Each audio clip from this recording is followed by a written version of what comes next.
Welcome to USMNT Weekly on the Total Soccer Show. It is your one-stop shop for all things men's national team. On this ep, we're looking at recent standout performances. We're saying goodbye to the annual January camp, and we're talking about Tim Ream and whether age is just a number, baby. My name's Ryan Bailey. Joining me today, the Taylor Rockwell is here. Hello, Taylor. Hello, Ryan Bailey. I know it's always your favorite thing to get to talk about the international break and national teams. I'm assuming an entire segment dedicated to the January camp is the height of podcasting for you, the height of your podcast enthusiasm? Oh, absolutely. I've been practicing my James Blunt. Goodbye, my lover. Goodbye, my friend. That's the January camp version. It's coming. We are moving to December. Yeah, it's good. For administrative purposes. Yeah, it's a work in progress, but it's getting there. Joe Larry's here. Hello, Joe. Hey, guys. I genuinely don't think there'll be a better lead-in to the January camp convo that we're going to have than that. I think if anybody was going to stick around for it, they're sticking around even harder at this stage. Also, I'm thrilled to know we don't just have Taylor Rockwell. We have the Taylor Rockwell. Get out of here with these Taylor Rockwell impersonators. Yeah. I'm done with that. The Taylor Rockwell's here. Yeah. The definitive article is important to precede his name. That's what I think. The Ohio State Ryan of has people. been trying to people replace say. me with AI for quite some time, so I'm glad that we Taylor. finally stopped doing that. There we go. Also joining us, Graham Ruthven. Hello, Ryan Bailey. Yes, James Blunt feels like an appropriate sort of comparison for the January camp, where like easy to make jokes about James Blunt, but actually I'm a bit of a convert and he seems like quite a cool guy, just like how I'm a convert on January camp. Yeah, very good. He is actually secretly, for a very, very upper-class posh person, a very down-to-earth cool guy. His music is garbage, but his social media output is pretty decent.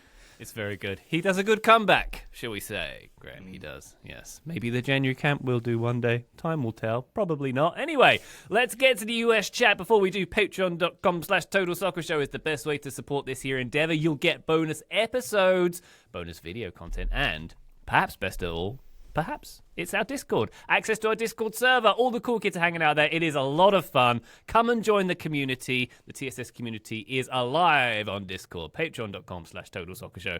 Please, and a thank you. Hey, Joe. Hello. Should we talk about some standout performances from the latest round of action? What do you think? Should we do I'm that? thinking about it, and I'm thinking yes. Let's do it. Yes. Let's do it. Go. Oh, good. Haha, I get to go first. I had to go second or third last week, so my person got taken. I'm going with Brenden Aaronson. Haha. Oh, no. I knew someone else would have Brenden Aaronson. Graham, how does it feel? Tell us how it feels. I'll tell you. It feels bad. Brenden Aaronson played 87 minutes for Leeds in a 2-1 win over West Ham on Friday. I know Graham watched this game because he messaged about it live in our Slack chat. Yes, I did. Here I am, still pipping him to the Brenden Aaronson discussion. I want to preface all of this with, I think people know that I've been critical of Brenden Aaronson, and I don't think unfairly so. Certainly that's never been my intention. I also think it's important to recognize... When you cursed his firstgoing son, that felt like slightly over the line. No. It didn't feel like you needed to go that far with it. That was Paxton's firstborn. That was Paxton's firstborn. Brendan's, I hadn't gotten there yet. I also think it's important to recognize when we see improvement in players. And I've also been skeptical, not critical, but skeptical, that Brenden Aaronson would add a lot more to his game at this stage of his career, given the clubs that he's played for as well. At the same time, I do think we are seeing some improved performances from Brenden Aaronson in specifically the areas of his game that I think have been clearly his shortcomings, or at least several of those areas. So he's playing as a right winger for Leeds in that 2-1 win over West Ham on Friday. He opens the scoring, and the goal is like a good soccer player goal. It's not like a super skillful winger goal by any means. It's his first goal of the season. He cleans up a loose ball that's in the 6-yard box. So it's good timing. It's good instincts. You like to see that sort of thing from a smart soccer player. But it wasn't like a jaw-dropping sort of goal.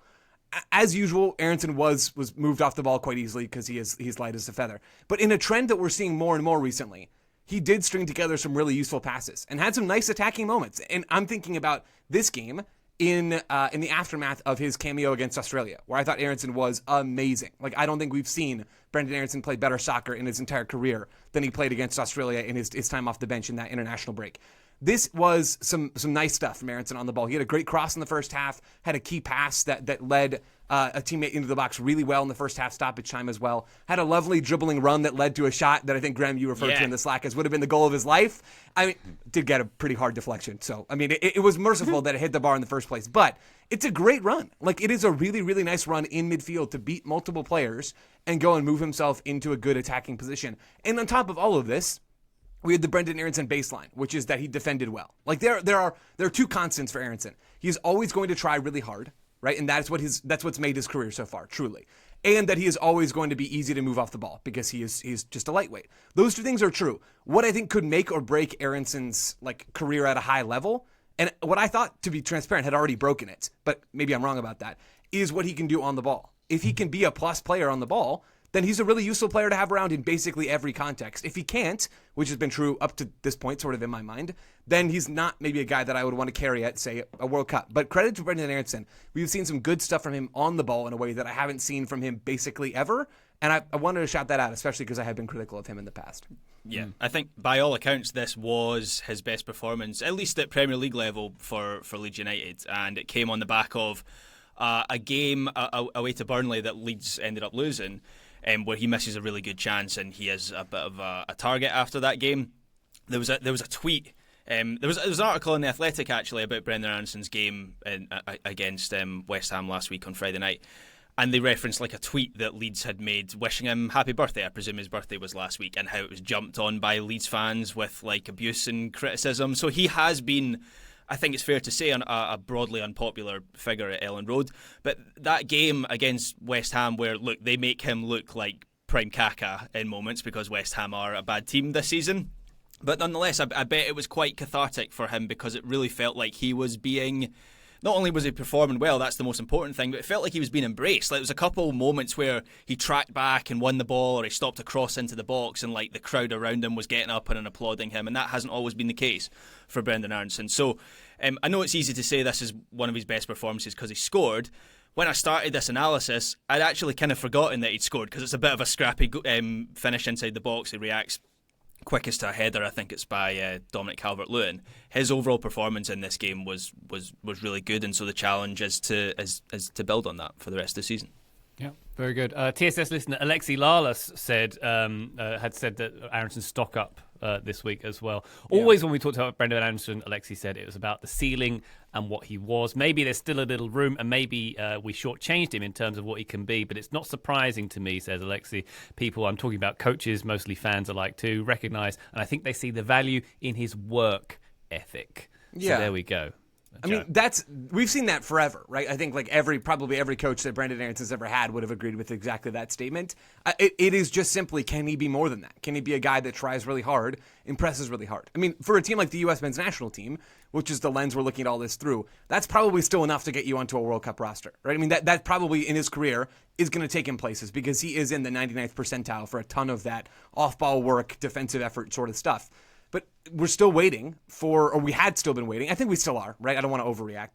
We've still been waiting for the other piece of the puzzle to fall into place, which is can this guy be more than just a pressing merchant? And I do want to be clear.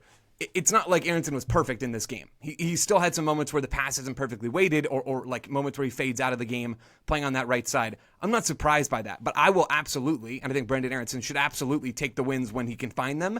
And this performance was one of the best we've ever seen from him, certainly at minimum, and showed sort of an extended series now of moments where Aaronson has been somewhat useful, especially when all of the other attacking midfielder wingers around him in the player pool are hurt right now or just not playing ball. Pulisic's injured. Tillman's injured. Weah got injured for Marseille last time out, and now he's going to miss at least a game or two for them. Zendejas is injured. Luna's not playing now until late February of this next year.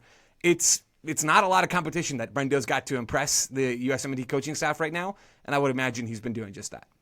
Did you call him Brendo? Brendo. Nice. Brendo used to play in the Champo, but he doesn't anymore. He used to be Champo Brendo. Champo Brendo. Now he's Premo Brendo? No, that doesn't work. Yeah. I think that actually, I kind of like it. Yeah. I mean, if I was going to be uncharitable, I'd say that anyone could have looked good against West Ham, but very good points from him indeed. And that's super fair, Ryan. I won't belabor this anymore, but that is very fair. Okay. Graham, have you had a chance to scramble and find another play you'd like to highlight? Well, thankfully, I did have a backup, and that backup was Tyler Adams, who I thought was very good. Now I'm in trouble. Almost like we should have done a No, this is my favorite thing. This is my favorite thing. It's funny when we don't. If only we actually prepped this segment. If only. Well, it's too late now. Tyler Adams was very good in Bournemouth's 2-0 win over Nottingham Forest.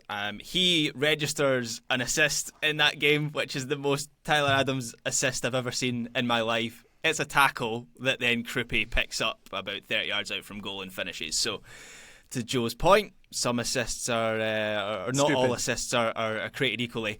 But Tyler Adams generally was very good in central midfield. I've seen a lot of like social media reaction from Bournemouth fans after that game, the general sentiment of which being that neutral fans in the Premier League don't realise how good Tyler Adams is and how good he is at what he does for that Bournemouth team, which is, you know, winning possession and breaking up opposition play in the centre of the field like he did for the goal.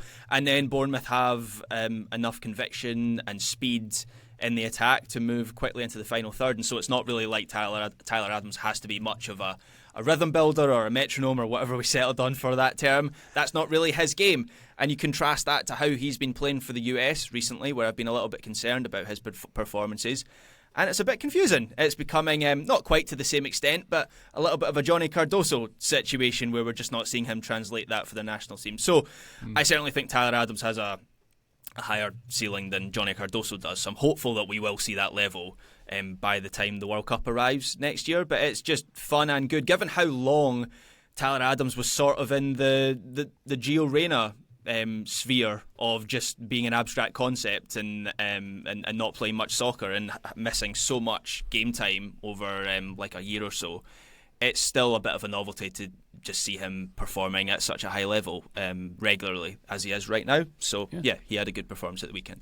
Very good. I do Did still Tyler think- Adams, sorry, Taylor, go ahead. I was just going to say, I know I'm one to defend Tyler Adams. I do wonder how much of his like lack of next level playing for the U.S. men's national team of late relates to obviously not playing as much due to injury, but also just that the team has been unsettled and you have a lot of different players coming in and doing different things, and the team has had different looks. And by contrast, Bournemouth seem very well drilled, very clear in what they want to do and how they want to do it. And I think Tyler Adams is a player who enjoys specificity of instruction, is how I'll put it. He's also pretty competitive and pretty feisty. I saw a quote from Iriola about him. Tyler is a competitor. He's a great leader. You have to challenge Tyler. Even in training, he's going to complain if any decision doesn't go to his side.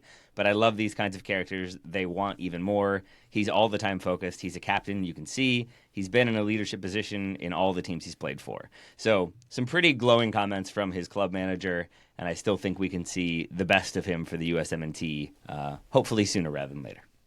Beyond just the structure that Bournemouth have, and it's easier, I think, Taylor, to your point, it's easier to play good ball for club than country anyway, because you have so much more time to train with those people. Iriola's system is just so much better for Tyler Adams than how the USMNT play in most games, right? Where Bournemouth are second in the Premier League in long passes played per 90 minutes. Like they are, yeah, they have more than 50% of the ball on average this season, but they are like a combative team, and that fits Tyler Adams. Where the US kind of slow build up against an Ecuador or against an Australia doesn't really fit Tyler Adams. It fits how the U.S. want to play, and it fits some other players in that team. But Adams is built for the scrap in a way that the U.S. just don't typically scrap, and that Pochettino doesn't really want to. And I think that's another, maybe even the biggest reason why we see Bournemouth Tyler Adams and the U.S.'s Tyler Adams as being different sort of players. Graham, you said that Tyler Adams got the assist for the second Bournemouth goal. I think it's a bit unfair he didn't get the assist for the first goal, seeing that he did shove the keeper out of the way for the Olympico to go in, right? Yeah, a moral assist or an immoral assist, whichever way you look at it, Yeah. I guess. Yeah. Good work on both goals, let's say that. Anyway.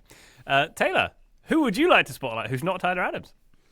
I'll go ahead and throw one out. Joe said, it's easier to play better for club than country. Weston McKennie would like a word with you, Joe. Because fair Juve enough. have not looked their stellar best. They lose 1-0 to Lazio this weekend. Igor Tudor, not the Tudor, is out the door.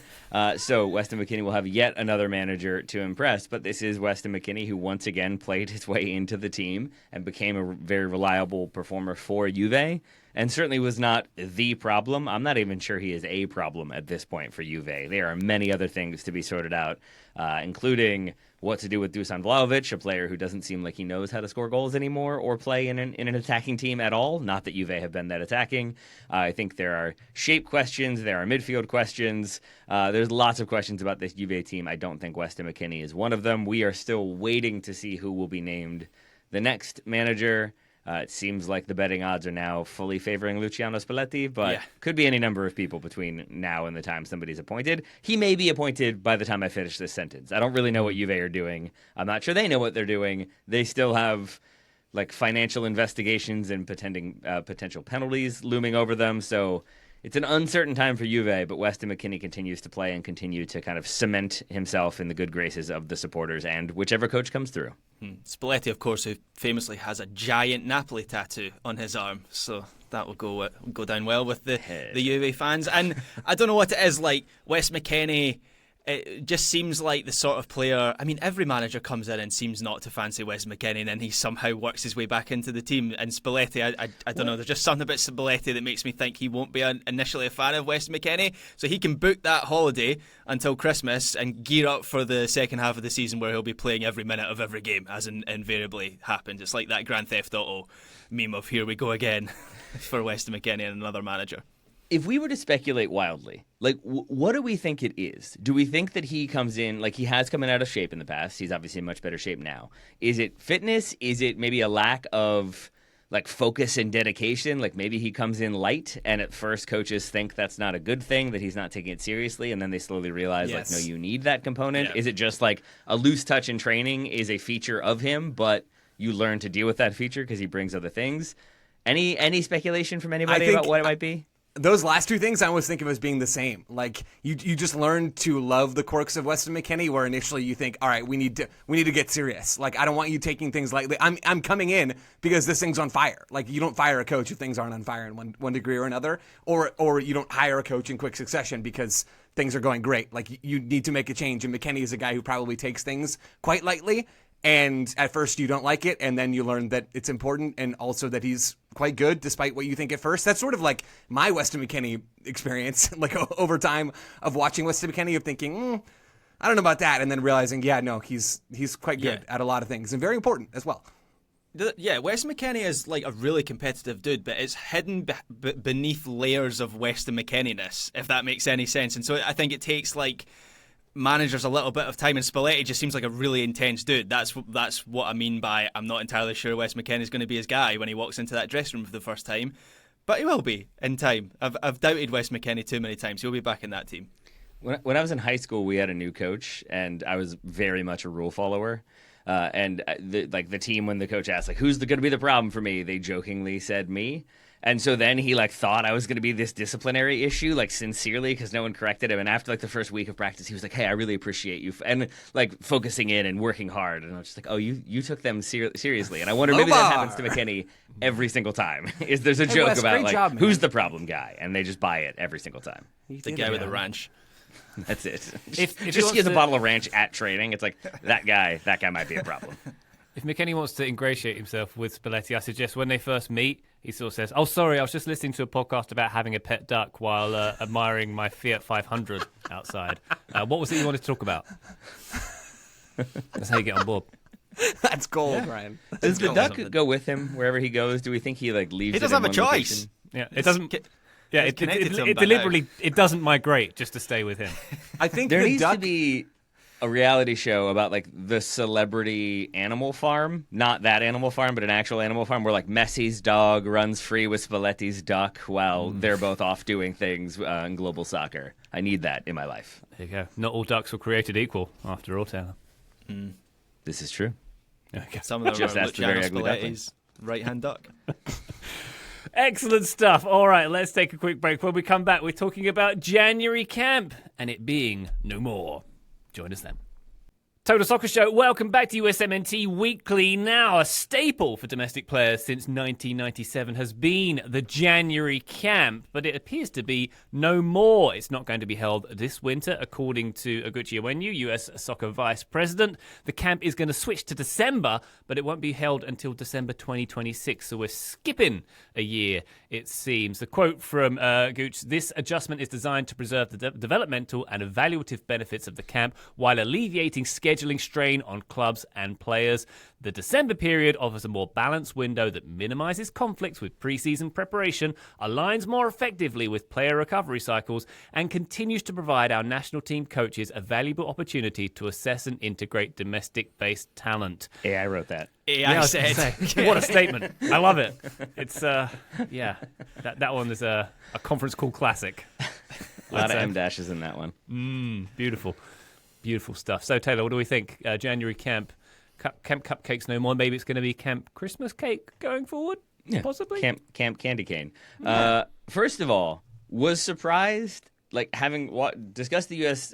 in as many ways as I have for as long as I have, was surprised how far back the January camp goes. In my mind, it started with like Bob Bradley. I don't know why. Maybe that's because there was like a semi-documentary with like Dax McCarty behind the camera filming January camp that I had this idea that like that was when it began. So to learn that like Ben Olsen gets his USMNT debut in 1990-something for the USMNT was a new one for me. That Clint Dempsey does not make an appearance, but is in the camp, and that's when he really impresses Bruce Arena. So then he gets his first call up in March. Pablo Mastroeni, that's how he gets into the 2002 World Cup team, and is obviously critical to that side. And then more recently, players like Matt Turner and Walker Zimmerman coming through. But I didn't know it goes back so long. I knew it has had varying degrees of importance, even if it's something that not everybody focuses in on for myriad reasons. I think it makes sense to not do it this year, even if it is kind of a nice opportunity for MLS players who maybe are in their break or like had their seasons end early if they didn't make the playoffs to get an opportunity to get a run around for the U.S. and to get to play opposition that's usually like Serbia's C team or Bosnia's D team. Not always the most impressive of opponents, but I like it when we're not preparing for a World Cup, and I do buy into the idea that basically the player pool at this point has largely been identified by Poch. Bringing in more players isn't necessarily going to like make it murkier, but I'm not sure it's going to make anything clearer for Pochettino because it is still a non-FIFA window against, second or third string opposition. I don't think it will do anything but make some players look very good against an opponent that doesn't give us kind of World Cup pedigree or challenge. So I like the idea of focusing the resources elsewhere. I don't fully love the idea of it moving to December. I kind of liked it in January. December's full enough. December's busy enough. I'm not sure we need another thing going on, but I get why they're doing it. So it will be strange not to have it, but I am all about just focusing all of our preparations on not getting destroyed at the 2026 World Cup. And if this helps us do that, cool. Can I ask you, Taylor, how does this help us do that, I suppose? Mm-hmm. I mean, I'm not going to pretend that, like, I care so much about January camp not happening this year. I think moving it to December, by the way, on that point, as you think of it, is golden. Like, I think it makes so much sense to move it to December. I mean, not for, like, our work life around the holidays, I suppose, but that's not what this is about. If you're an MLS team, you don't want your players missing preseason. And U.S. Soccer wants to help their players do stuff that makes the most sense, right? So moving the camp out of preseason for now, and then when the calendar switches in MLS, having the camp in that winter break that will certainly be happening based off of all reports seems to make almost too much sense. Like, I kind of can't believe this didn't happen a decade ago, right? But I'm curious, how does like not giving some minutes to guys like Luna or Freeman or whoever, like these dudes that just won't have played soccer, how does that hurt the U.S. or like what resources should they be? How should they be spending their resources instead? I don't think it hurts the U.S. necessarily, but to your point, if they're already moving into preseason or they're already doing like preseason training to get that fitness up, I guess you could argue that doing that with a like reserve U.S. team gives you some opportunity to do so. But I think if they're already going to their teams and doing that training, kind of getting back into season form or preseason form, I'm not sure it's worth disrupting that for what is meant to be a sort of developmental, hey, you had a good MLS season, let's see what you can do. Also, who's Graham's favorite that was called in the last January camp for reasons? Oh, Matko Miljevic. Yeah, like, and him too. Throw him in. But I think what I assume happened is basically, like, you look at the team that he would have called in, Pochettino, and it's maybe some potential possible starters in there, and it's a lot of depth options and it's a lot of third choice options. And I kind of see it as being very few positives that could come out of that for Pochettino and significantly more negatives. If the team doesn't look impressive, it kind of hurts morale. If the team doesn't look like they can play the style and system he wants, so then he has to adjust it, what was the point of the game if you're not like kind of building towards what you're going to be doing at the actual World Cup? I think you're not going to get the talent that gives you the opportunity to really have a group gel.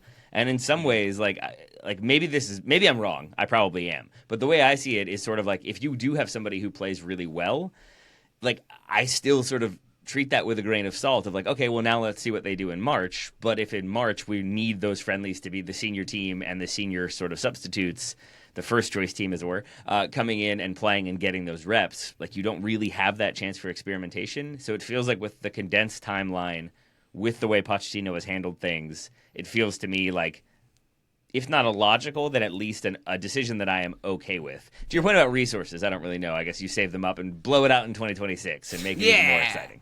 Yeah. Party at January camp. Fireworks. Party at camp. Candy cane. I like it. Fireworks for the 4,000 people in attendance. It's going to be awesome. I'm up for that. The way I see it, like being so close to a World Cup, there's a greater benefit to these players having more rest time in a full preseason rather than whatever benefit there would be coming out of a camp where we already know what the player pool largely is going to be. Like, nobody's going to emerge in the way that Luna did or Matt Freese did or Max Arston did that close to a World Cup in that camp.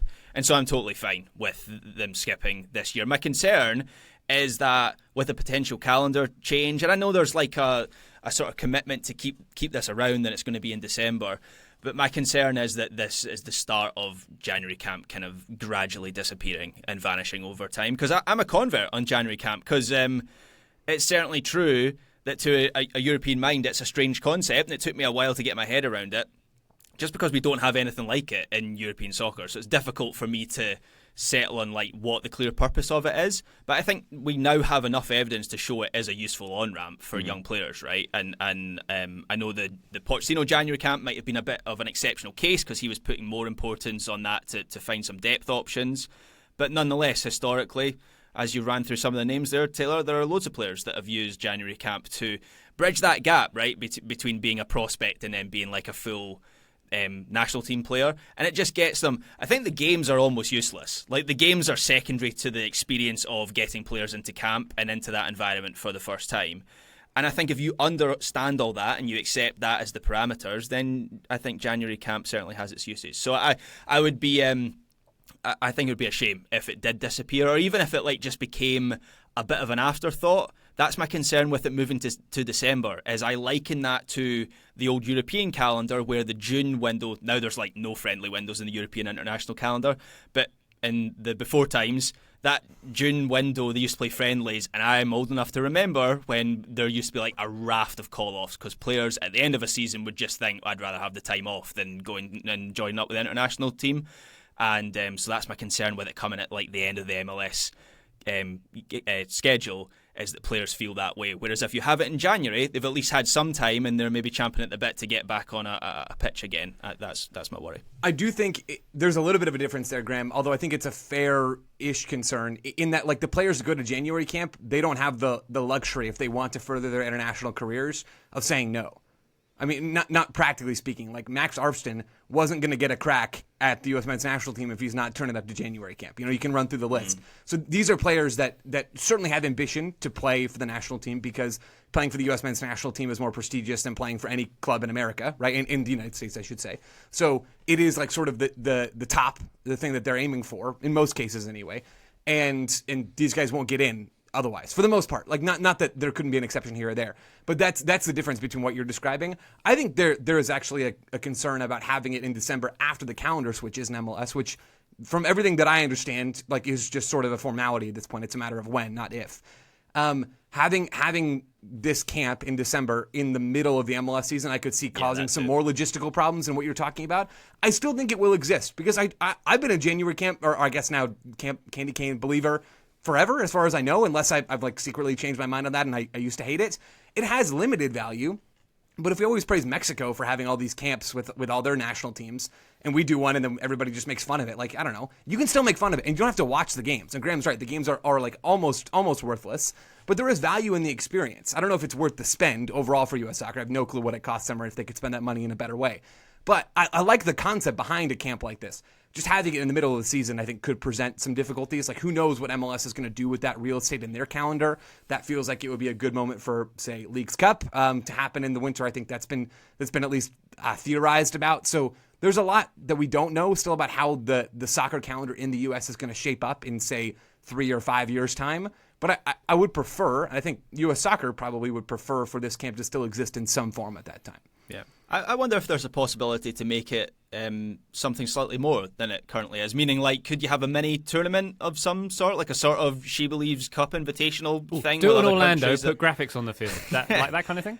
Nailed it. Yeah, State Disney World. I'm in. I'm totally sold on that idea, unsurprisingly. But like the MLS, the US isn't the only country in the world, far from it, that has this. And I know we're talking about like a calendar shift. We'll cross that bridge when it comes to it. But right now, the US isn't the only country that has this this schedule. So there surely would be other countries you could get over to have a little bit of a semi-final and a final situation that maybe just gives it a little bit more. I don't know, you could like brand the whole thing, make it more of an event, get fans along. It just seems like maybe you could get more buy-in that way. We do love a tournament over here. I think that's a solid shout, Graham. Yeah. US-Serbia December tournament is on. USA, Serbia, Bosnia, Iceland. I feel like that's the usual crew. Excellent. There we go. So overall, our feeling is we're not too concerned about missing a window in January because it is traditionally like an on-ramp for the newer players, and in a World Cup year, that's of less importance. Is that the vibe we're that's agreeing my on? vibe. Yeah, I think that's reasonable. I would also like to amend my previous statement. I'm not sure a tournament that has Serbia playing Bosnia is going to be a good idea. So maybe we look for a that's how you different sell it. entrant. Yeah, right. Exactly. What? Like a friendly that needs an entire like army unit. Let's to get walk Albania it. and Kosovo as well. Yeah. Let's get the whole gang. It's not how you said it, Graham. You need to stay away from this. That's, if history tells us Croatia, anything. Serbia, Bosnia, and Montenegro. Get them all together. We'll see what happens. There we go. Balkan fun. Let's take a quick break. When we come back, we've got a listener question about age and innocence and experience. Let's get there after these messages. Total Soccer Show, welcome back to USMNT Weekly. Let's finish up this episode with one of your listener questions, specifically John Ray's question. It goes like this. I argue that Tim Ream gives up less chances due to his athletic deficiencies than every other centre-back does with their technical deficiencies, which begs the question, are we just being mean and age is less of a deal than we make it as a 41-year-old? Graham, I think yes. The answer is yes. Yeah, we're all being ageist, are we? Against you in particular, not just Tim Ream. Yes, everyone's fault but mine. Yes, yeah. I mean, Ream the Dream. I am not as concerned by Ream being a starter for the US as maybe. Well, actually, before I go there, Joe, a couple times I think I've put words in your mouth, which always makes me a bit uncomfortable on Tim Ream. I like it.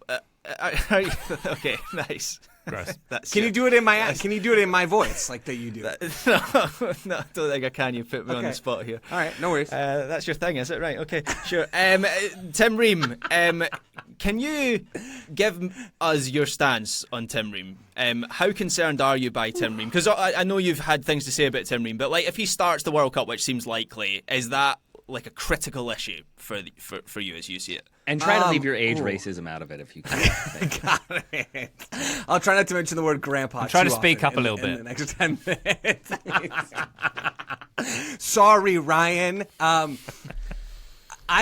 Critical issue. I don't know exactly how to define that. It's an issue for sure. Like Tim Ream starting a must-win game at a World Cup is a problem for the U.S. men's national team. It is also a problem that the U.S. doesn't have any good center backs other than Chris Richards, right? This is not just a Tim Ream problem.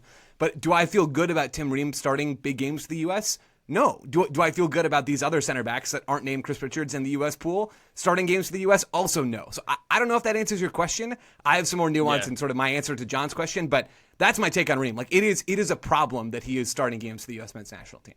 Yeah, that's broadly where I am as well, but I don't know how much of that concern is down to the pool and the fact that, to your point, Joe, there aren't other options who are making themselves must pick. So maybe that's why I'm not as concerned, because I just don't know who's coming into that back line if it's not him. And then the other reason I'm not too concerned is just I think the balance of that back line with Ream and his like distribution, which is still the best part of his game. Yeah.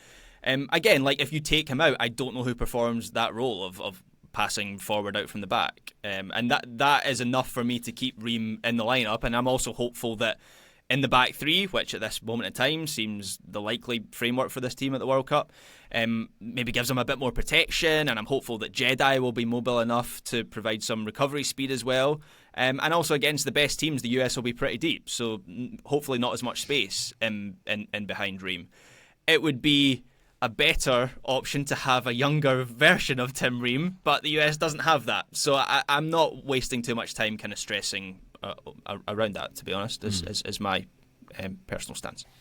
Yeah, but I suppose, Taylor, the crux of the question is there is a lot of value in having an experienced head on the shoulders in the back line, right? Rather than necessarily someone who has got more athleticism. You talking about like different head on different shoulders, Graham talking about we need a younger version. Like, are you both quietly advocating for cloning? That seems to be what we're pushing towards. Is let's get a 20-year-old Tim Ream in there and see what happens. I think to kind of like give my own spin on the question from John, I would say that like I do think Ream is better in distribution than any other center back. I think that's pretty clear. I think the problem is that like you can have a player who's good in their distribution and isn't particularly fleet of foot if the team is dominating possession, controlling the ball, and not giving up kind of consistent fast break opportunities the way the United States tend to. And that's kind of the issue for me is Ream might be the best at distribution, and he is, I think, probably one of our best defenders at the same time. But if other people are giving the ball away and now he has to sprint back 40 yards to make a play, that is where I think he is more of, I don't want to say a liability because it makes it sound like it's his fault necessarily. It's just a product of aging and a product of who he is as a player. So you're kind of asking him to be two things at once. You're asking him to kind of control possession and distribution, but also be very fast in dealing with other people's mistakes. And I don't think you're going to be able to get that. So I think if the U.S. can be more ball secure and leave themselves less kind of wide open to the counter, then I think this is way less of an issue, way less of a concern. So I don't have nearly as much concern about it as I do other positions, and I wouldn't go so far as to say it's a problem necessarily either. So I think I tend to go with John, that I think there is a little bit of a, like, you see the number next to him in terms of age, and you think, ooh, that can't be good. That must be a sign that things aren't kind of progressing with development, and maybe that's true. Maybe it's a sign that, like, I would say there's, like, cronyism. If Mauricio Pochettino had been there for years, if this were still Berhalter, that would probably be an accusation that he's just sticking with his guys. I don't think you can make that same accusation towards Pochettino. So I think we find ourselves in a situation where we're just going to have an elder statesman playing for the U.S. because he is the best player for that spot at the time. And we've seen that with other nations before. Pep for Portugal played till he was like, 40, 41, playing in major tournaments. I think he's the oldest player ever to play at a Euros and maybe at a World Cup too. So, no, that can't be at a World Cup because there have been much older players. But I think it's not unprecedented that you have that. And I think Ream can be justified in that inclusion, especially when we assume he'll be wearing the captain's armband or be the vice captain as well. Yeah, I mean, I think, Taylor, to some of what you're getting at there, to answer John's question, are we being mean here and like, does this all not matter a ton? And I like the analysis that John gives of Tim Ream giving up fewer chances, right? Because that is like a real question. Every time a soccer player has the ball, you're wondering if they can do like a couple of things. Can they improve their own team's chances of scoring? And ideally, at the same time, lessen the opposition's chances of scoring. So this is like a great lens, I think, to look at player evaluation through.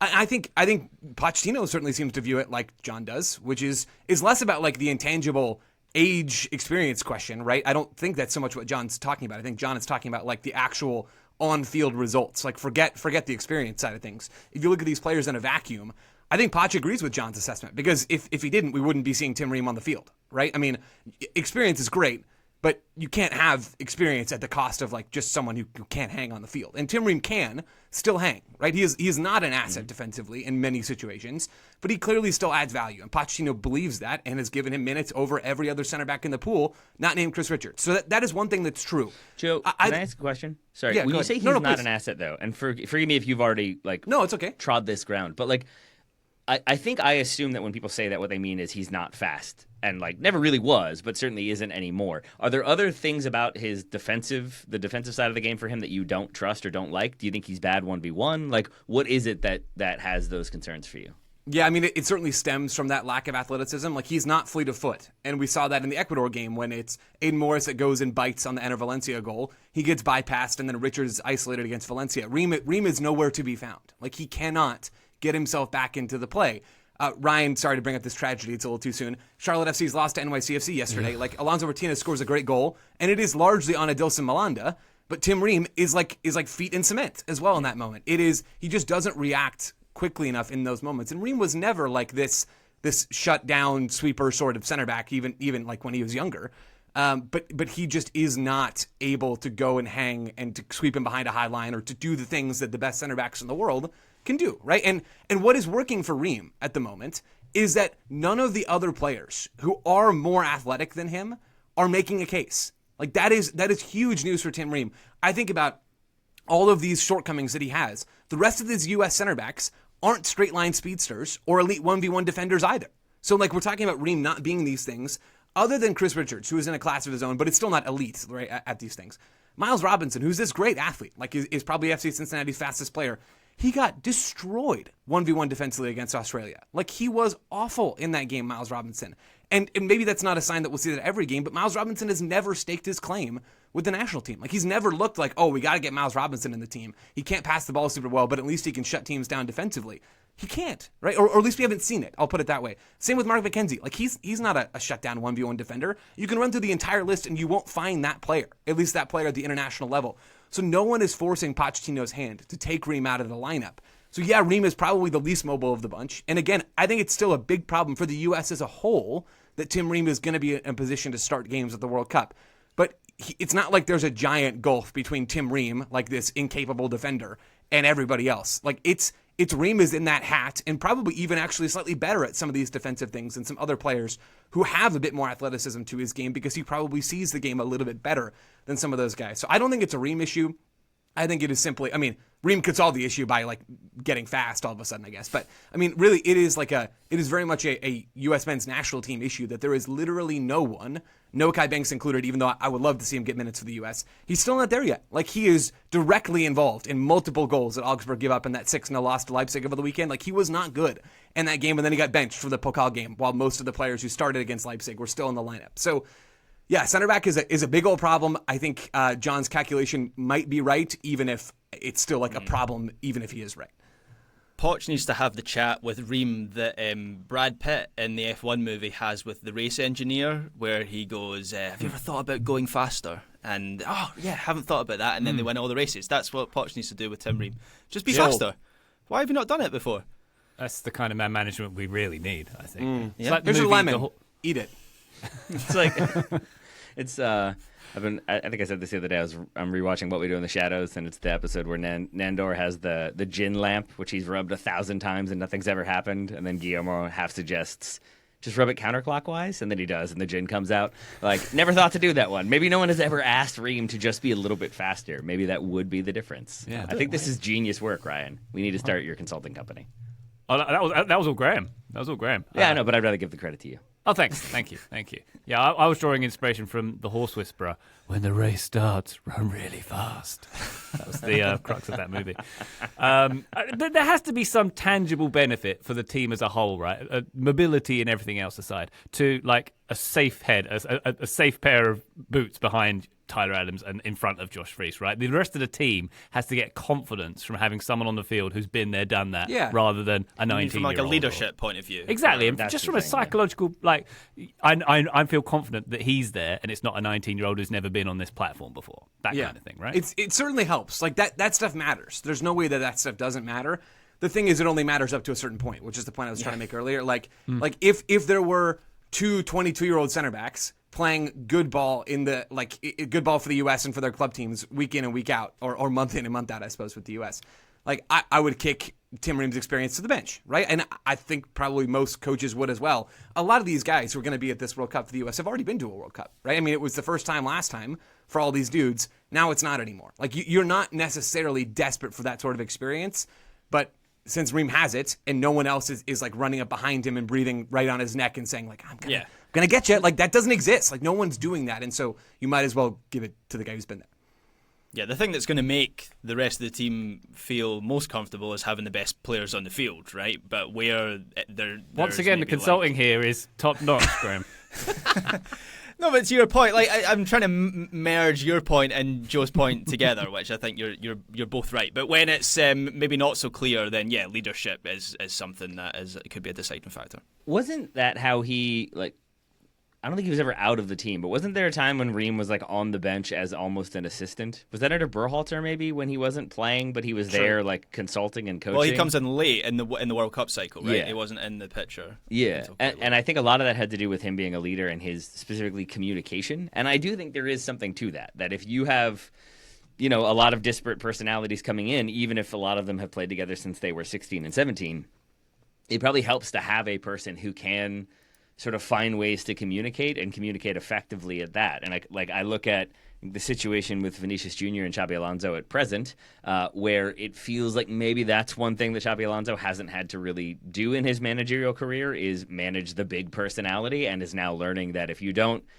kind of make the big personality feel involved and pacified, you don't get thanked on Instagram. The crime of all crimes. And so I wonder if maybe having Ream there helps navigate young players who are having maybe a bobble or aren't playing as well. Maybe he helps them sort of figure out their assignments if they're new to the team, or helps them understand what's going wrong, and I think maybe can throw an arm around a shoulder when need be. So that's an intangible thing, and there's a lot of conditionals and maybes in there. I know Joe loves all of those things, but I think that's a thing we can't know really. But if he is that kind of locker room presence and that kind of calming presence for the team, I do think that ratchets up his importance quite a little bit. There we go. John Ray, or Copperdell, as no one's calling him. Thank you very much indeed for the question there. That just about wraps up another edition of USMNT Weekly. Taylor Rockwell, thank you very much for all your expertise as always, my good man. My pleasure, my friend Graham. I apologize for not giving you your flowers. It was all you. It was all your creative thinking. That's fine. I don't like flowers, so it's okay. On brand. Thank you, Graham. What do you like? Pain. I don't know. Anything? Dust. Thank you, Ryan Bailey. I like dust. Excellent. Joe Lowery, thank you very much. Graham, stop stealing my desert bit, man. Get your own bit. We've got the dust. Find something else. Rain. You can have rain. Sorry. I've got enough. Wonderful. Listener, thank you very much for joining us on this episode. We'll be back on the feed very shortly indeed. But for now, bye.